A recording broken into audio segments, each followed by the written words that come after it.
Conversation with a Geographer. I'm Mike DeVivo, professor of geography at Grand Rapids Community College, and today we're honored to have Kent Mathewson, who is professor emeritus at Louisiana State University.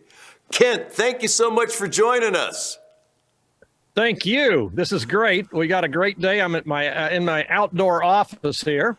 You have a wonderful outdoor office in New York. I guess it's that's right, Mayville, New York, and Chautauqua County. Wonderful. So, Kent, as I often start these conversations, I'd like to ask you about what inspired you to pursue geography. Can you talk about your background, your childhood? And I know you didn't study geography as an undergraduate in Yellow Springs, so talk a little bit about what steered you in that direction? Well, Mike, I've often thought about this, to tell you the truth. And I think it was when I was 5 years old. My father was a city manager. He used to go to conferences, and he would bring me presents back. And he brought me a jigsaw puzzle of the United States with all the states with little icons on it. Like Texas had a longhorn and a remember the grapefruit and a oil rig, and I learned all of the states, all of the capitals, and I probably terrorized my parents by getting them to quiz me on it. So I could say all the states, if not all the capitals, in rapid order. The next thing was stamp collecting. My grandmother came one time and with just boxes of old envelopes. My grandfather had been involved in banking and actually had gone down to Mexico, had a plantation there and so on. So we had a lot of stamps going back to well into the 19th century, as well as foreign stamps. And so I became an avid stamp collector, and that way I'm sure I learned all the nations and all the colonies by the time I was early elementary school. In the fourth grade, I had my first geography class in Martinsville, Virginia, where my father was city manager at the time. And I don't remember much about the book or the class, but I do remember one day we were reading about Borneo and the Dayaks and the Ibans tribes. One was a headhunter and the other was a maritime tribe. And we went out to the playground and enacted. One side were the Dayaks and the other side were the Ibans. And I recommend that for elementary school geography. Do enactments of the geography. Travel. Go ahead. You don't want to be one of the opponents of the headhunters, though, do you? That's right. That's right. That's right.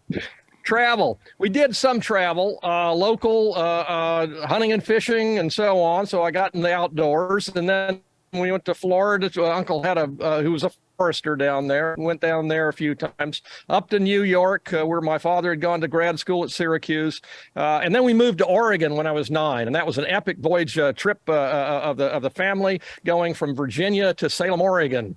He became city manager of Salem, Oregon. Actually, we had he had these mistaken ideas from Syracuse that he was supposed to serve all of the citizens in this small town in Virginia. The local elites weren't too happy with that. Ku Klux Klan infiltrated his police department, and it was a standoff, and we decided to move to Oregon. Junior high and high school. Next geography course was an 8th grade geography class. It was taught by Mr. Sather, who was a local, had a travel agency. And from the very first day, I had my hand up like this, and he loved it at first, but then he got really annoyed with me because I was there wanting to answer every question. So that was what I remember from my 8th grade geography class. During that time, though, I was an avid reader of history, of anthropology, actually, and biographies. Antioch College. I went to Antioch. I was thinking about various small liberal arts, as well as the University of Michigan and the University of North Carolina as possibilities. At that time, I wasn't really thinking about geography, but then I discovered that Antioch did have a small geography program. They did. Yeah, they did. And I'm going to say a little bit about some of the former faculty here in a second. Sure. But what attracted me, it was kind of an alternative college, to say the least. Sure. Reputation. And So I decided, yeah, it was mid 1960s. And so I getting with the flow there of the 60s and thought, hey, Antioch, why not? And it had also a lot of programs abroad, as well as their co-op program where you went off every other quarter on an internship. So I like that idea. I got there. I didn't actually take any geography classes to start with. I was involved in taking history and anthropology and some other courses. And then I remember going in, I guess my midway through, and talking with the advisor, A. David Hill, who had at the University of Chicago, had studied with Phil Wagner and also Mikesell. And A. David Hill was at Antioch? At Antioch. I Yeah, did for not about realize 5 that he went years. to Colorado later. That's right. That's right. He originally was in Colorado, I think, as an undergrad, and then went back to his home state. But I came in and said, Dr. Hill, I'm interested in political geography, actually geopolitics, and he kind of blanched. At that time, geopolitics was still had the kind of the sheen from World War II and the Nazis, and that was not the good thing to say. He said, "Well, I teach economic geography and cultural geography. You might want to try that." So, the next quarter, signed up for. I wanted to take his economic geography, but it conflicted with the Portuguese class I was taking at the time. I thought I was Africanist, and so I was taking Portuguese so I could go to Angola or Mozambique. I'd already been to Mexico on one of their quarters abroad. My Spanish was reasonably good. And he said, well, I'm sorry, you will have to take the cultural geography class because that, if you're going to take the Portuguese, it's a conflict. And I said, oh, okay, I don't know what cultural geography is going to be. Well, I soon found out and fell in love with it. And I would say that I admit to a complete conversion experience, almost joining a cult of Carl Sauer. I read Man's Role in Man's Agency on Earth in Man's Role. Man's Role in Changing the Face of the Earth. Yeah. Yeah, and I remember reading it in the library basement at Antioch and being just stunned, thinking, "Oh my God, I finally found it." It was such a thick, hardbound volume too. Yeah. 1,000 pages, and but Sauer's well, many of his essays were prescient and so on. But I soon got a copy actually of Land and Life in New York. I went to New York City that spring, a little trip, and got it at a used bookstore. And I think I still have that copy. Well, and that was edited by Lely, if I'm not mistaken. Correct. Yeah. And, I read it cover to cover any number of times. It's a wonderful set of Sauer's writings. But it was A. David Hill that introduced you to Sauer and cultural geography. Yeah. And A. David Hill was really known for geographic education at the University of Colorado in many, many ways. Interesting. Yeah. Yeah. Now, some of the former faculty, Hendrik van Loon, who some of you know, was at Antioch in the 20s. John Lounsbury, who went on to Arizona State. Ypsilanti and then Arizona State. Yeah. That's right. Yeah. There was a connection with Eastern Michigan at the time. Several of the Antioch grads went there. Vlad Lakowski was an interesting fellow. He was a Polish sea captain who came to, I guess, an emigre, probably fled Poland after the war, studied with Strahler at Columbia, and so he taught physical geography. I took a few courses with him. And then the last person at Antioch was Richard Francavilla. And he, I hired him actually. Really? Funny story. I graduated in 1970. I wanted to stay around. Yellow Springs, very congenial place. And before going to grad school, I was the coordinator of the Environmental Studies Center there. And after David Hill left, they had a couple of temps, but there was a point there where they wanted to hire another geographer. There were no geographers. Lakowski was out on one of these field excursions for a quarter. And so the head of the environmental studies said, Kent, you're the only one around here who knows anything about geography. We're going to make you the chair of the search committee. So here I was, BA, pre-grad school. Oh my God, I brought in several people, and they later at AAG meetings, they would see me and go, "Hey, Kent, how's it going down at Antioch?" I said, "Well, I'm not at Antioch. I'm at Wisconsin." "You're at Wisconsin? You're teaching there?" I said, "No, I'm in grad school." Yeah. You interviewed me. So let's So talk I about. hired, Go ahead. I hired Francavilla. That's amazing. Yeah, some of the alums at Antioch, Alan Pred, Carl Zimmer, Steve Birdsell, and also, he wasn't a geography alum, but Steve Gould, Stephen J. Gould, Really? the famous evolutionary biologist, was an alum, and he used to come back in the summers to teach evolutionary biology. And so my second year, somebody said, I was on the summer schedule at that point. They said, "You got to take a course from this guy, Steve Gould. He's a Wunderkind. He's a grad student."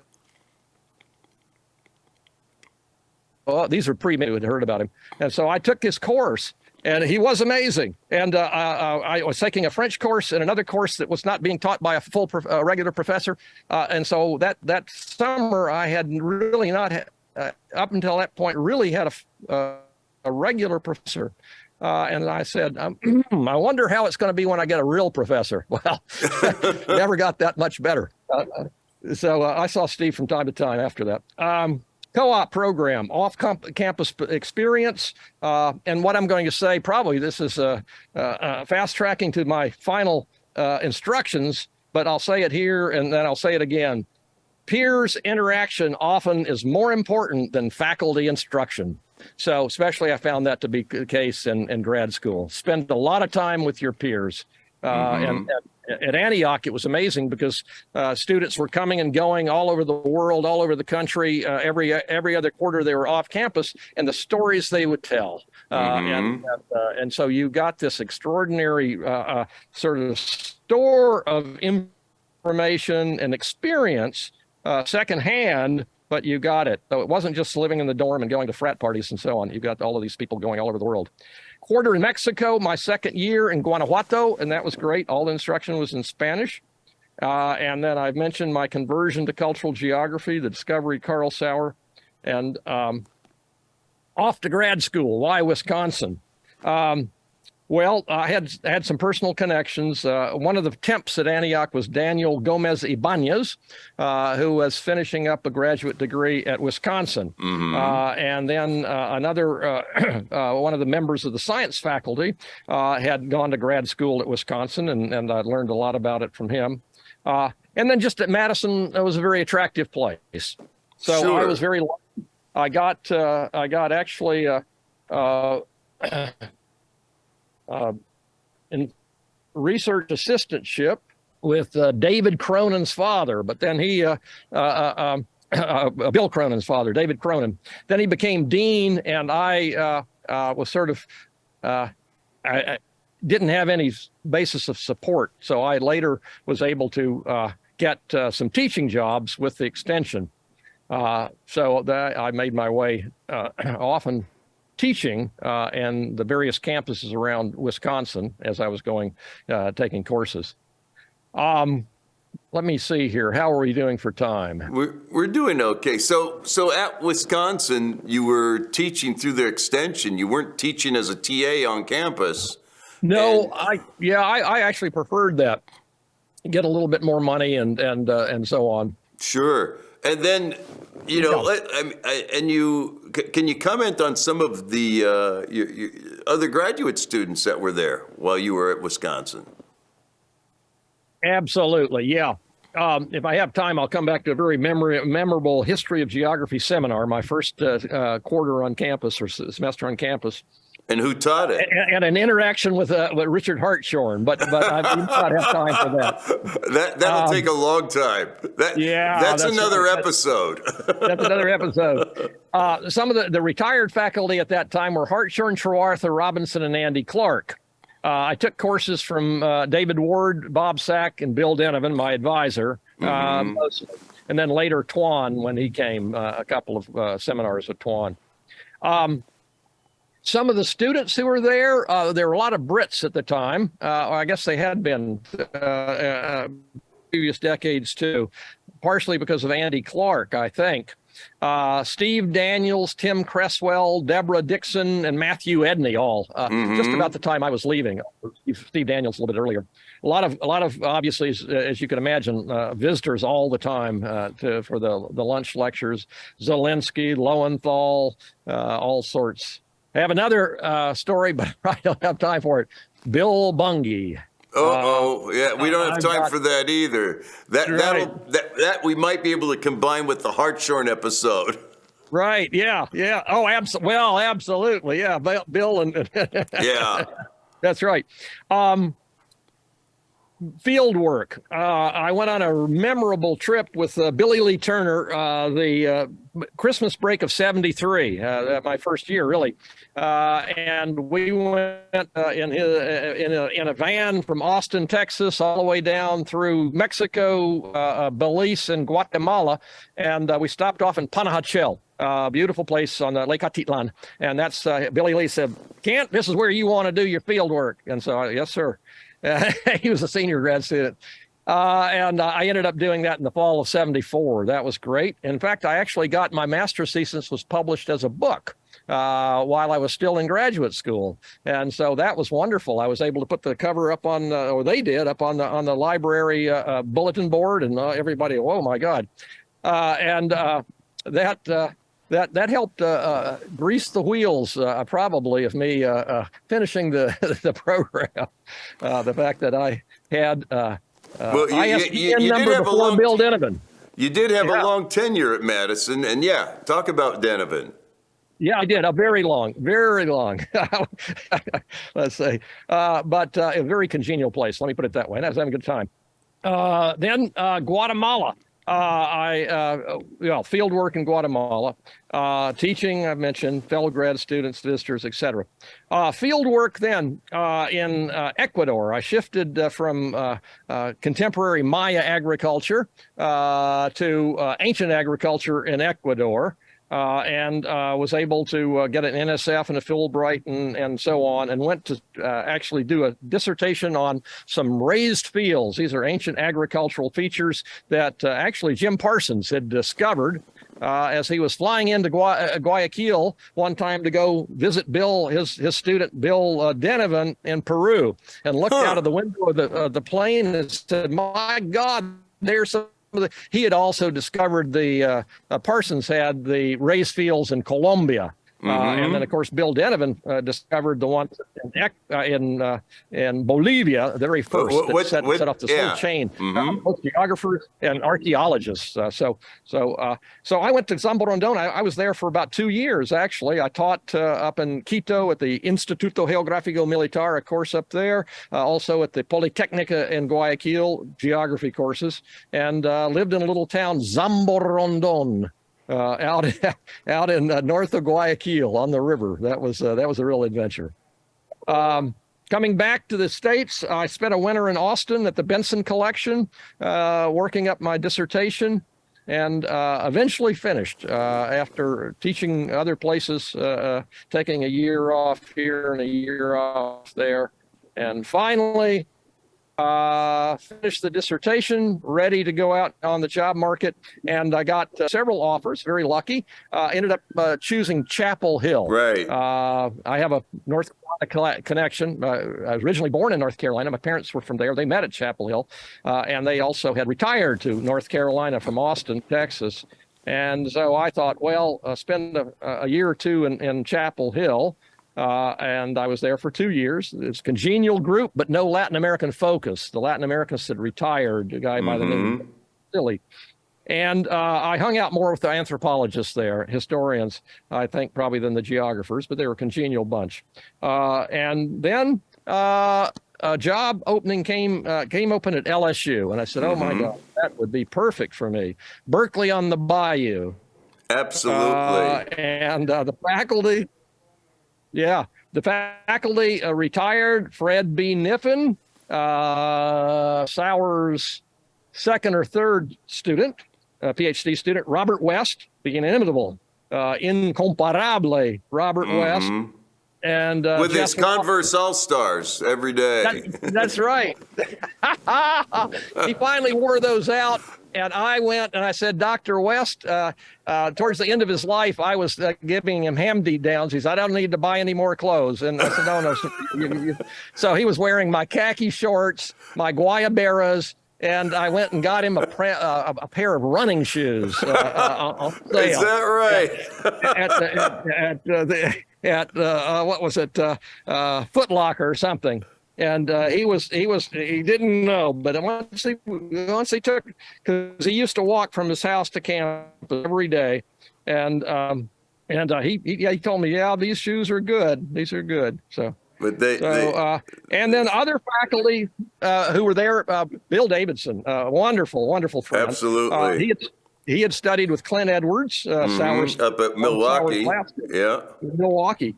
And then Sam Hilliard was Andy Clark's student from Wisconsin. Right.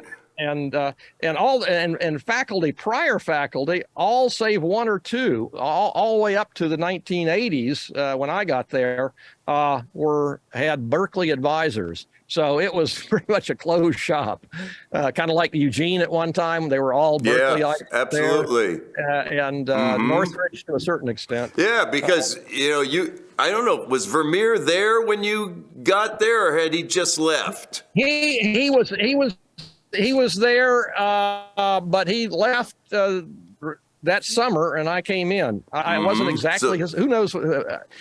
Roland Chardon, who was from Minnesota, and he studied with. Oh my gosh, Brooke, maybe, but who was the other fellow there? Boy, I'm blanking names these days.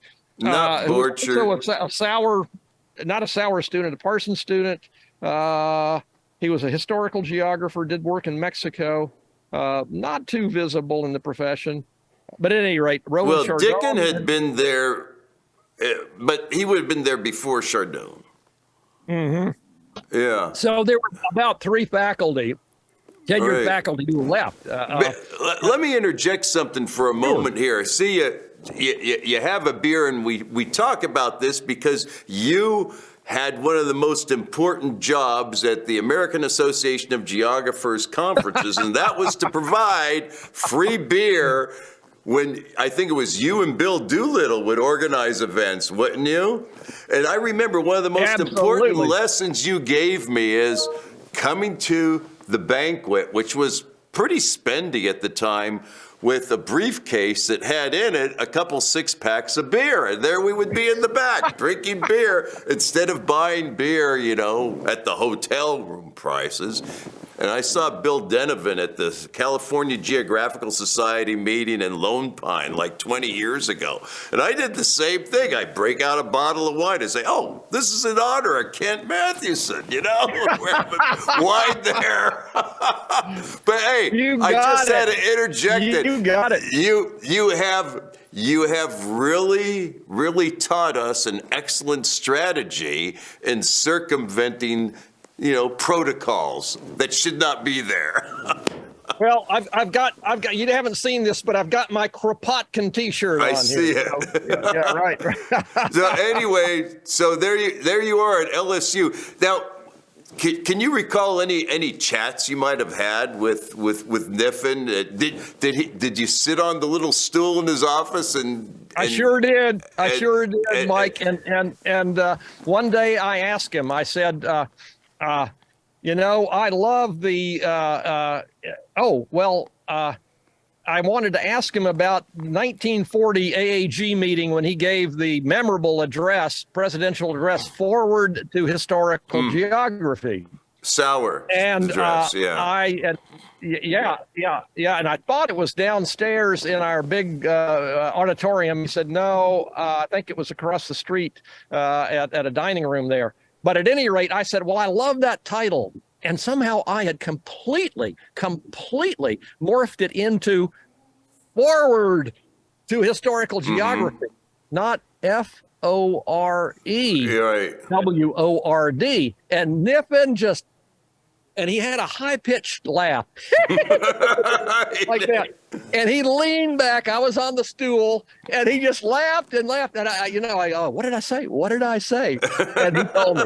He said, well, Forward no, ho. unfortunately, it's not forward to historical geography. One thing that I think is an interesting footnote here. And I talked to Niffen sometime in the 80s, maybe 85, and I sat on the stool in his office, and he was so benevolent with his time. But one thing that really struck me was the role of Sauer's mentors at Chicago.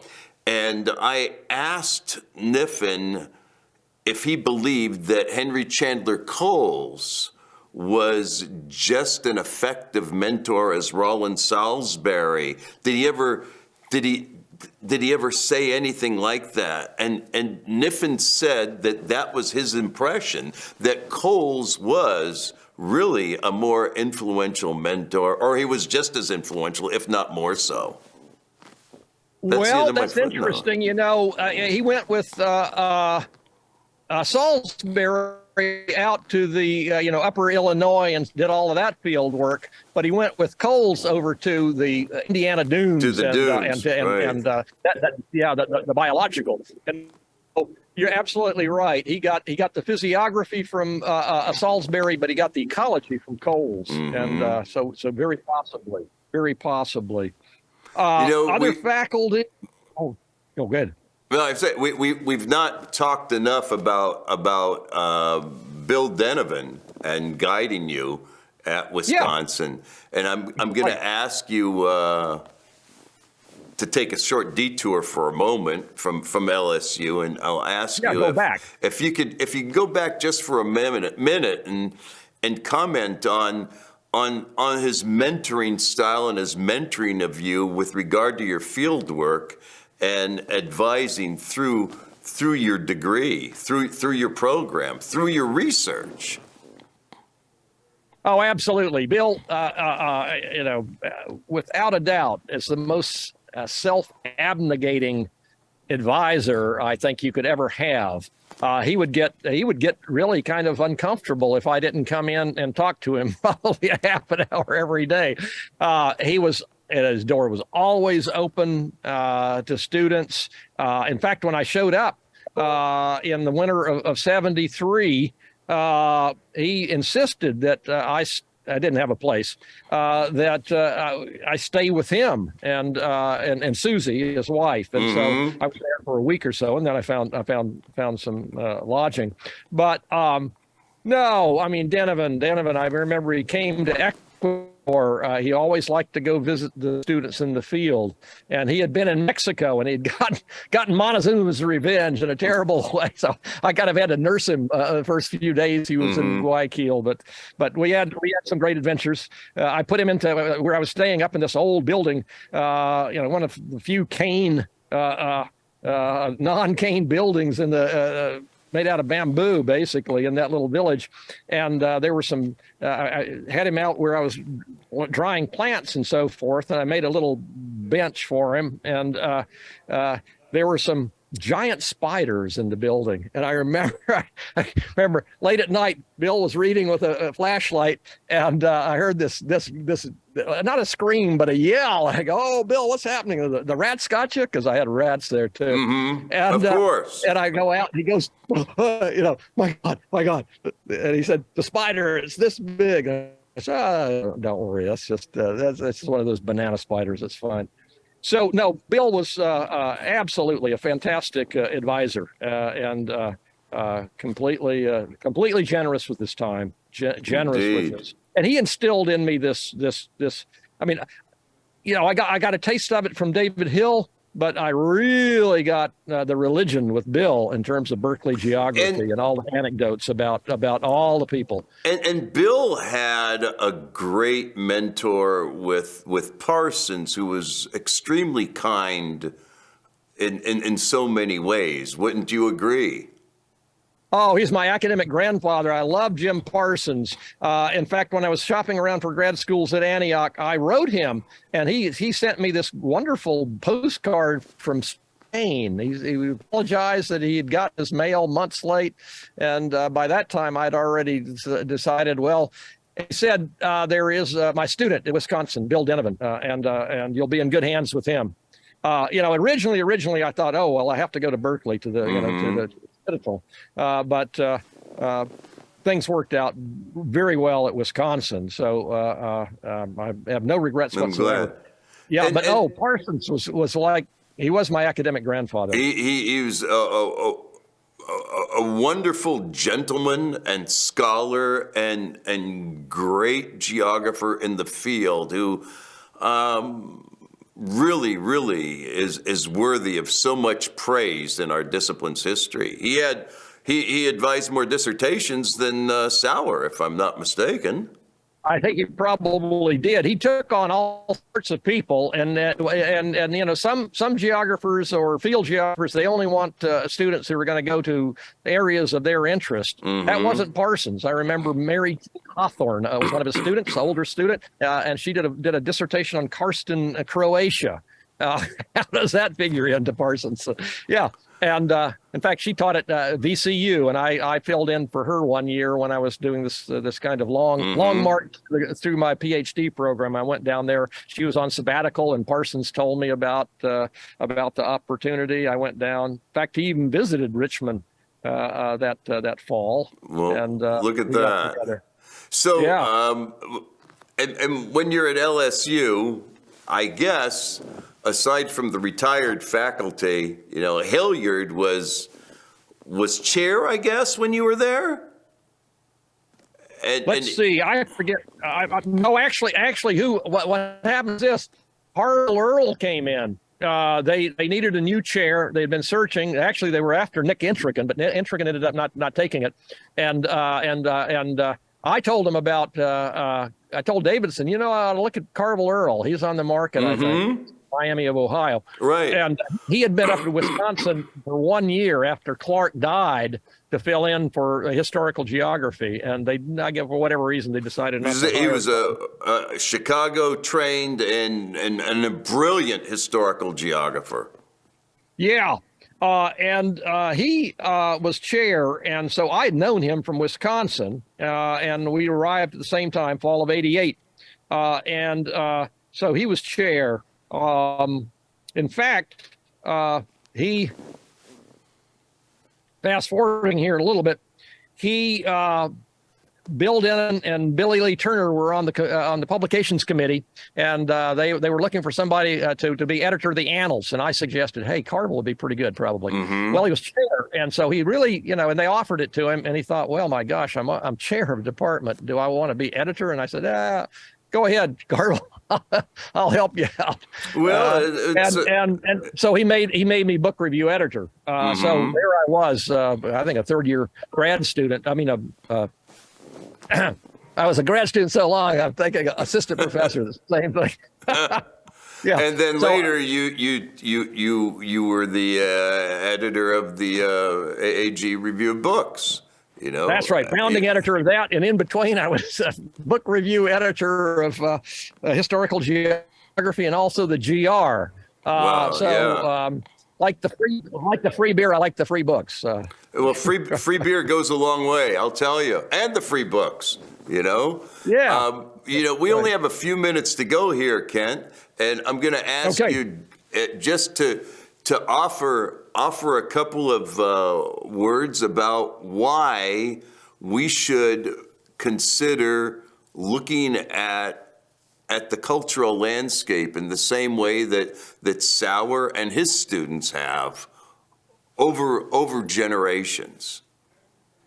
Yeah, I think it's not outdated at all to get direct involvement with the environment and the landscape, and I think the cultural it comes and goes, but the cultural focus and factor in geography I think is really enduring. So I think Sauer and some of the work, especially Robert West, for example, some of that empirical work, or people like West in the Berkeley School, that empirical work, sort of like Alexander von Humboldt. I don't. Sure. That's I always used to say, theory comes and goes, but these empirical feats that the field geographers accomplish, I think they are completely timeless. Absolutely, no question in my mind, and I think that's a very profound comment, because when we engage in the interpretation of cultural landscapes, we are addressing its story. How has this landscape evolved, and what does the future hold for it in so many ways? And what's the relationship between the people that have dwelled here and the environment? And this is something that Sauer and his students and his grandchildren and great-grandchildren, have tended to remain very focused upon, I think, in so many ways. And it's, as you say, a timeless pursuit that enables those who explore cultural landscapes to be rather eclectic in their study, looking at different areas. And now, lastly, I'm going to ask you, Kent, do you have any words of advice that you would like to share with some aspiring undergraduates in geography, or graduate students, and even colleagues in the field? Well, what I said earlier, I would say in some ways, thinking about it earlier when you gave me the prospectus here for this talk, the value of colleagues and peers, learning in grad school, especially from the other students. I took some good courses, but where I really, I think, learned about geography was in this room 470 at Wisconsin, with about 20, a bullpen, 20 or 30 students. And I was there for a long time. So I got a lot of conversation in and overheard and so on. So I would say that would be right at the top in terms of my advice. Absolutely. Actually, yes. Learning from peers is so incredibly important. Kent, thank you so much for spending this time with us today. Really appreciate it. We're going to have to invite you back again at some point to talk about Hartshorn and Bungay and all kinds of other stories. I hope you're able to make it those times. This concludes today's episode of Conversation with a Geographer. Thank you, Kent. Thank you.